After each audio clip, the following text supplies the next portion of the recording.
আসসালামু আলাইকুম। কেমন আছেন সবাই? আশা করছি সবাই ভালো আছেন। শীত এলে মূলোর এই রেসিপিটা না খেলে একদমই ভালো লাগে না। একবার হলেও আমি এই রেসিপিটা খাবো। আম শীত আবার চলেও যাচ্ছে। এবার এখনও খাওয়া হয়নি, তো আজ বানিয়ে নিলাম। মাছ ফ্রাই করে নিচ্ছি। মাছ দিয়ে মূলার এই রেসিপিটা সত্যি অনেক ভালো লাগে। মোট কথা অসাধারণ একটি রেসিপি। যারা খেয়েছে শুধু তারাই বলতে পারবে এটার স্বাদটা কেমন।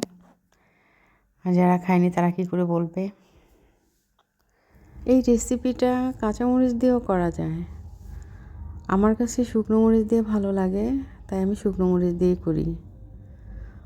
মাছের কাঁটাগুলো ছাড়িয়ে নেব। আপনারা যারা এই রেসিপিটা খাননি একবার হলেও বানিয়ে দেখুন, খেয়ে দেখুন। সত্যি অসাধারণ একটি রেসিপি, অসাধারণ লাগে খেতে, স্বাদটা মুখে লেগে থাকার মতো। আর সাথে একটু সরষের তেল দিলে আরও ভালো লাগে।